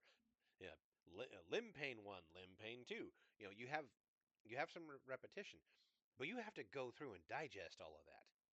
Like, as the GM, you're supposed to know all this stuff. So yeah, there is a lot of prep time when it comes to learning the rules and learning all of those subjective things like spell law and like specific spell lists, because you want to create a challenging encounter for the party or a reoccurring villain or something like that. Stat blocks and encounter design are going to be significant. Environmental planning, stuff like this pillar and the various modifiers and whatnot, knowing what things can and can't happen with your party and planning ahead of time. Yeah, there's a little bit of that. Improvisation is still possible, but you want to improvise within an established structure. Uh, this is one of the downsides of a lot of virtual tabletop, is if you have an adventure where the party is supposed to go down the road and take a left, and they decide not to take a left, but just not to go to the no, go down the road, but instead they're gonna go 50 feet down the road, turn to the north, and dive into the brush and go like, let's travel a day this direction and see what's going on. If you don't have those maps, if you don't have something in your back pocket, uh, that can completely derail that improvisation of the players, can completely derail your session, if not your campaign. So it's good to have a backup plan. Uh, a little plug-in, a little shameless plug. Forgotten Adventures. Just want to show you guys right quickly. Battle maps. Now, this is a Patreon thing, but Forgotten Adventure battle maps, you can preview and download a whole lot of maps. And there's a lot of maps. So if they want to travel off the grid, off the plan, you can throw something at them. You can have a forest town that they stumble on, or the old mill, or whatever. And you can, in a very short amount of time, populate a map. But this isn't just a Rolemaster thing.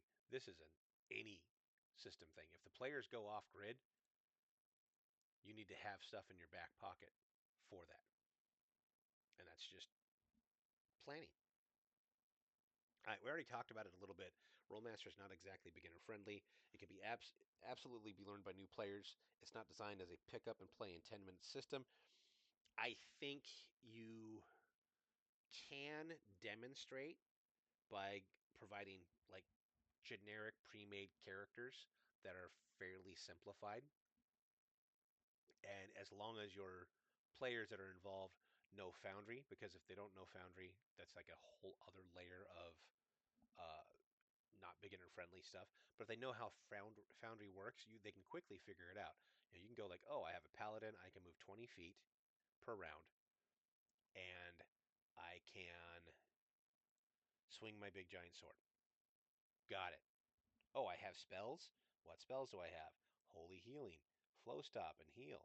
Flow Stop means blood loss. It slows by 1 hit per round. Okay. That's not entirely useful, but it's a low level spell, and I'm a low level paladin in this case. That kind of makes sense. Um,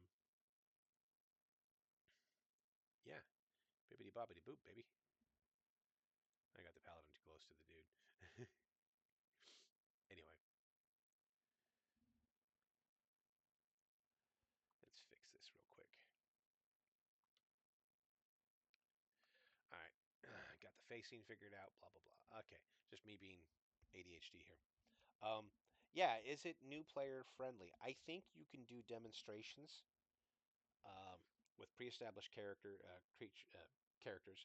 I think you can do demos pretty quickly. I know I did one with my nephew. Pardon me. I did one with my nephew and my brother-in-law, the same brother-in-law who introduced me to Rolemaster, so he doesn't count.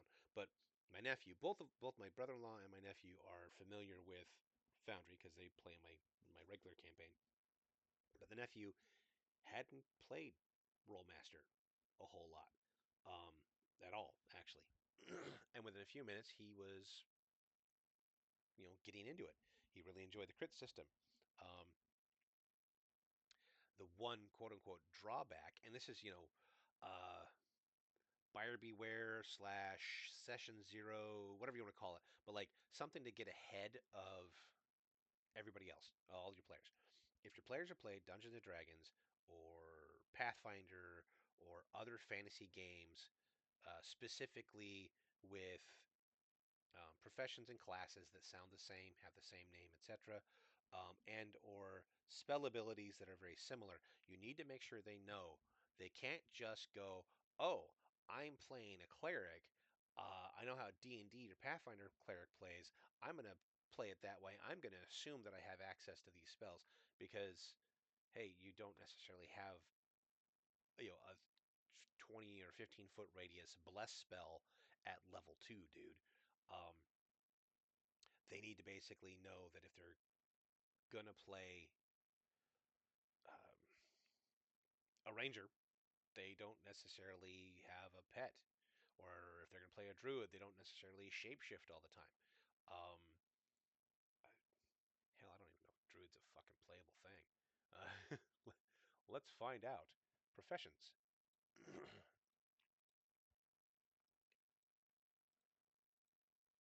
Oh, druid, right there. Yeah, I was fairly certain druid was a thing. I just was like, as soon as I said it, I was like, wait a minute. Uh-oh, did I say something wrong? So, uh, if you have players that have played other games, they need to be aware that while it might be the same name, a rose by any other name might not be a rose in this case.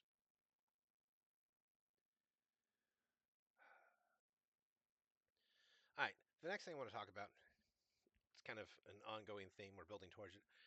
Managing expectations. This is where Rolemaster really shines.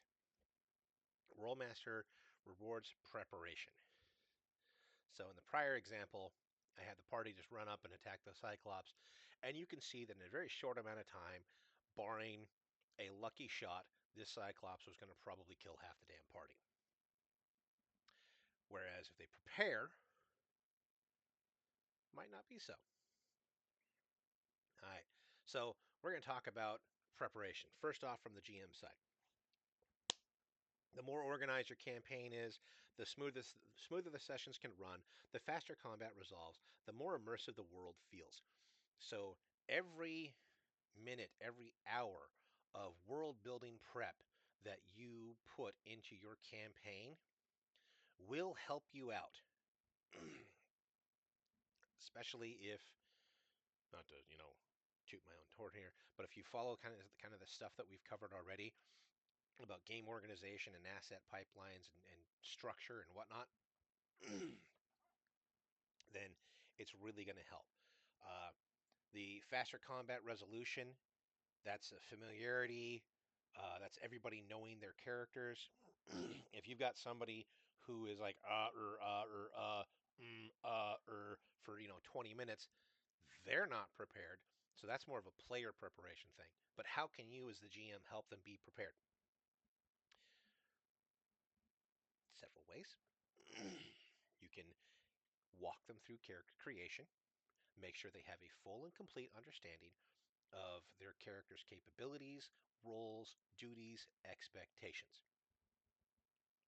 On the player side, the player needs to commit to, I'm going to be blunt here, read the frickin' rules and be familiar with the rules. Do they need to master everything? No, but if you're playing a rogue, you should probably know how stalk works, how ambush works. You don't necessarily need to know anything about spell lore because you're not casting spells. If you're playing a sorcerer, by the way, sorcerer is kind of a complex hybrid class. I wouldn't necessarily recommend it for a first time player who's kind of iffy on the whole magic thing. But if you're playing a sorcerer, you have to know how that hybrid class plays. If you're playing a magician, here's the fun part. If I'm going to play a mage, uh, if I'm going to play a spellcaster as a newbie person, I am probably going to play a mage, and I'm probably going to focus on only one or two or maybe three base lists and a couple of these open and closed lists. I would not get this diversified necessarily. I would be like, hey, I'm going to play a fireball mage. I'm going to be a fire based mage, fire, fire, fire. Just like, I'm not saying that's like an advanced level play. I'm saying if I've never played the game before and I was trying to wrap my head around the concept, I would basically narrowly focus on a few things to do really well versus risking combat paralysis, analysis paralysis, by sitting there and going, I have too many choices. I don't know what I'm going to do. Oh, crap. Again, the word is preparation. Players need to be prepared. GMs need to be prepared. Everybody should have a commitment to, at least know the rules a little bit, maybe. Just a smidge. All right. This all connects directly back to earlier episodes I've talked about. Game organization, asset pipelines. I've said that stuff. Um, having even if it's not in Foundry, having a lore Bible if you're doing a homebrew campaign, um, having a lore Bible you can reference, very useful. If you're doing some kind of uh, adventure, like a prepaid adventure, like, all right, let's say hypothetically speaking, someone were to take all the assets of the Pathfinder Second Edition Kingmaker Foundry Virtual Tabletop, all those maps and encounters and stuff, and you were to like just port that whole thing over, all the lore, none of the system, into a Rolemaster system. So you have all those maps, etc., etc. I would be very familiar with, as the GM, I would make sure I am very familiar with the overall storyline, um, and I know how each one of those chapters is going to go. Like I know what the plot for each of those chapters are: the primary plot, secondary plot, tertiary stuff, and I'd be very familiar with how that whole system works. There's a lot of preparation there, but it rewards preparation. The game rewards preparation. Being organized, being prepared, having your assets figured out. That's stuff outside of here. The ERA, right? The nifty system. I played with it a while ago, um, but I haven't messed with it recently. But it's the ERA from Rolemaster Unified. It's one of the options here.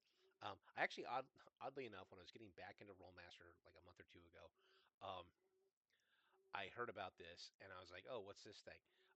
And I loaded it up. I wanted to check it out. And it turns out I already bought it, right? But this is, I'm going to bring it up real quickly. This is the ERA for Rolemaster.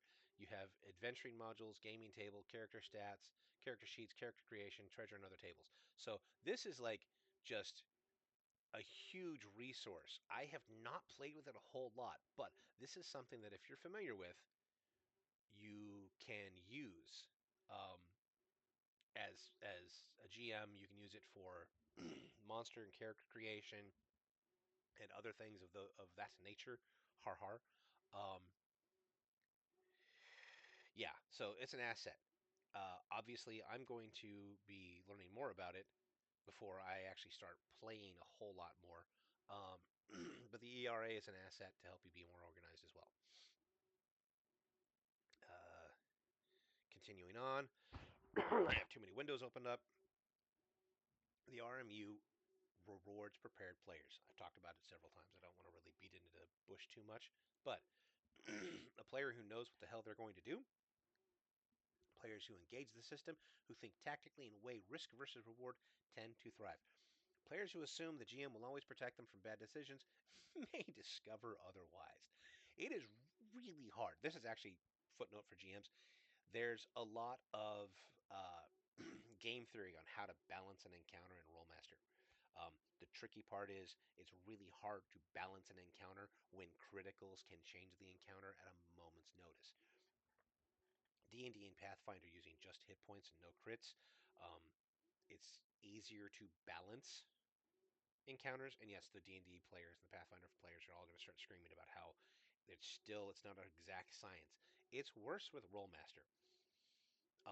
I'm kind of working on some really loose math that changes as you level and changes like there's like ranges of how this works. So like one of the things I heard and I started looking at it and it works at low levels and once you get to like level 15 and up, you got to change your math a bit. But roughly speaking, you take your total party, you add up all their levels. So if you've got like 7 people or you got 6 people that are all five, that's the 5 times 6 is 30. Math. Now, that doesn't mean that you can take that 30 and be like, oh, I'm going to have the party face 30 levels of critters.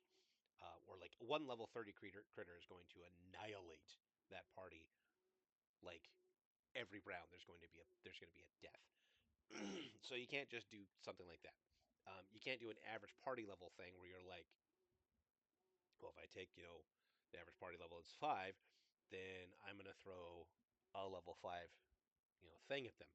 They're going to chop that up. This is actually what the Cyclops is about. The Cyclops is an 8. The party's average party level is 6. I'm actually testing some of the math and theory behind this. Toe to toe, outside of things like the environment and whatnot, um, this guy only being 2 levels above them, see, level 8, level 6, um, he is still incredibly formidable as a physical threat. Um, okay, the Paladin is the most armored character I've got. Let's just see what a single shot, lucky shot from, it's a 66, holy shit. Here we go. Straight 60. What happens? All right. Giant club comes down 32 points right off the top, right? That's going to hurt. It's a G crit, so there's an E and a B in there. Hard impact to foe's side, breaks bone and upper arm, so he's a jacked plus 15 there. Foe partially blocks attack with arm, but force a blow transmit to torso. So let's just do this real quick. Half his hit points gone to one hit. Let's look at his conditions. Okay, so he's got some penalties. He's staggered. He's at minus 115, right? Single hit. Next round, my boy's probably going to fucking finish him off. Let's just, do it again. Second round. 71. Plus a straight 60 again. So, technically speaking, at this point, both arms are broken. and the paladin is dying. So yeah, the dude with the most hit points and the highest armor class gets dropped in 2 rounds. So I don't know about straight fight like that 8. Obviously, other people involved. This is a setup I haven't really finished. I'm playing with the math, but my point is, because of crits and because of how the system works and how players can interact and the unpredictability of how players interact with the environment and exploit the environment. If they choose to exploit the environment, they can actually conquer stuff that's a lot more difficult than them. If they choose not to exploit the environment, they just charge blindly in and fight and try to go toe to toe with something that can squish them like a bug. Um, it's going to suck. So, prepared players might survive longer. I'm not saying they will, because even the most prepared player can have one of those open-ended rolls that they ends up with a result of 355 and then a double aught, 100 crit, and all of a sudden their head just got turned into a fine red mist, and they're sitting there going, "But I did all the preparation and math, and I did all the things." Well, the crit gods are vicious, man. But you have to go in assuming Rolemaster does not assume encounters are perfectly balanced. You can't really do that. It's really hard. Crit system means a character can absolutely die from a single devastating blow, even early in a campaign. There's actually a running joke that if you start at level 1, by the time you're level 6, there's party, like if you have a 5-person party, they start at level 1 and they get to like level 6. By the time they get to level 6, at least one of them has died, and one or two of them have long-term horrifying disfigurement wounds. That's not entirely incorrect. Uh, with the exception that Rolemaster does recognize that like level 1, level 2, and level 3 are basically like children, teen, adolescent. So like you usually start at level 4, level 5. And that's kind of a weird hand wave to the fact that at level 1 you are not survivable. It's like the old school AD&D level 1 mage being completely frickin' useless. All right. So basically, yeah, what I'm getting at, lethality changes tone. Consequences are real. Players begin to respect danger, plan engagements, avoid unnecessary fights, and the campaign becomes more grounded, more tactical, and often more dynamic and dramatic. All right. I'm going to talk briefly about online versus table pacing. I know I talked about this before.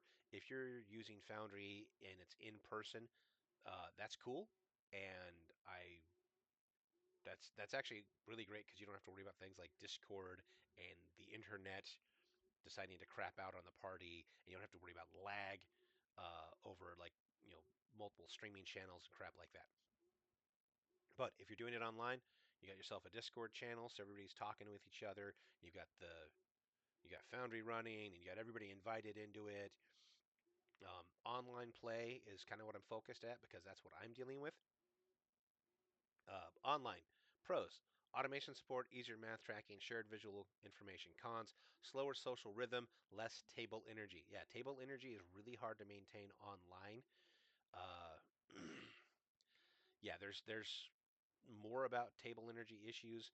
Um, just like the guy who pulls his phone out at the table and is on his phone fucking around the whole time, you have the same thing online. Somebody alt tabs out and they're checking out Facebook or Instagram or TikTok or whatever, or God forbid they're on an entirely different game and they're completely fucking checked out until they hear their name like the third time. Then they're like, "Oh yeah, what's up? What's going on?"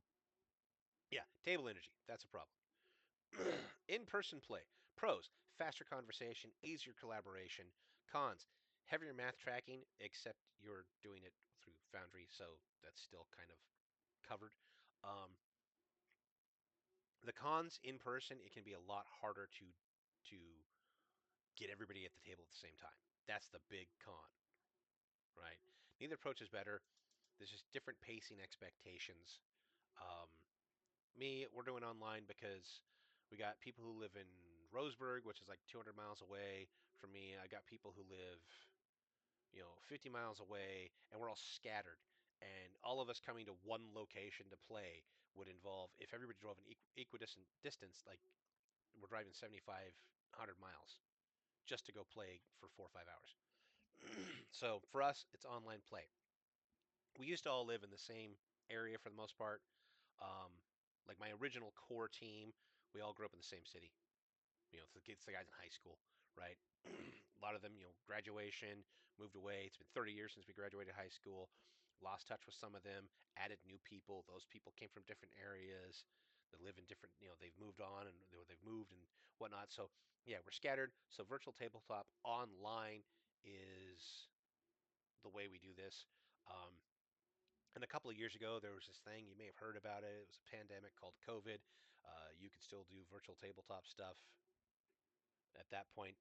Unfortunately, Foundry was not nearly as advanced as it is now. But you did have Fantasy Grounds and Roll20 and other virtual tabletops out there as well. Um, so, like, the advantage is this is pandemic proof. It's not nuclear war EMP proof though. So, like, something happens and wipes out the entire internet, uh, you're gonna have to go back to doing math rocks, right? All right, so closing thoughts. This has been a really long video, so I'm going to kind of wrap this up. Rolemaster Unified is not a casual system. It rewards preparation, attention, and tactical thinking. But if you invest your time, it delivers something rare in fantasy RPGs. Combat that feels actually, my god, dangerous. Magic that feels holy crap powerful. And characters that feel genuinely unique. Just remember, if you try to treat Rolemaster like 5th edition Dungeons and Dragons, you're gonna get punished. Yeah. It's not your father's D&D. That should be my tagline, I think, for this whole thing. All right. That being said, pretty much wraps everything up, everybody. This has been Dice at the Table, Tactical Onion. This is our feature. This is what we've been working on, doing a couple of episodes. This was episode 4 of Forging the Campaign. Campaign engineering with Rolemaster Unified and Foundry Virtual Tabletop. This was basically asking if, the question, can Rolemaster Unified and Foundry be done? And I think the answer is heck yeah. And honestly, I think it'd be done better than in person without it. Because all those stats being tracked, just that. Never mind the ChartMaster factor, right? Like I said, you've got 3 pages for your character sheet. You've got you've got a attack matrix plus a crit sheet for every weapon you have, or every type of spell you have. So pretty soon you have a 10 or 20 or 15. I mean, if you're a sorcerer or a mage with a lot of spell lists, you could have a 30 plus page binder that is specifically just your character. And I'm not talking about the fact that you're recording all the cool historical stuff. I'm just talking about your actual character sheet and all the stuff that comes with it, your entourage of sheets. This handles all that, right? I absolutely think that Rolemaster Unified using Foundry, uh, with the modules and the add-ons and the visuals and the other assets that you'd use these assets even if you were playing D&D. So it's not even like, oh, you have to use these with Rolemaster. No, if you're going to use a virtual tabletop, there are various assets you're going to use anyway. Map making software, spell animations, sound effects for like a fireball go boom and all that stuff. You're going to want to have all that verisimilitude kind of baked in no matter what system you're using. So uh, if you're using Rollmaster, on top of all the stuff you'd already have, uh, you've got a robust, brutal, and oh my god, entertaining critical strike system. And it handles all the math for that, folks. Oh my god. I I'm telling you, I want to finish the campaign I'm on right now so I can roll right into, with a lot more preparation than I currently have, but roll right into the next campaign, which is my next campaign is going to be Roll Master Unified on Foundry Virtual Tabletop. I just want to say once again, thank you very much, Bob, for the amount of effort you have you've done for bringing us this system on this virtual tabletop. It's amazing. Thank you very much, and everybody, go to Drive Through RPG, pick up the PDFs, buy the modules. Um, just yeah. Uh, if you like what you're seeing and you're interested in going further with this, you really can't go anywhere until you buy those modules. Alrighty, I will talk to you guys next time on Dice at the Table.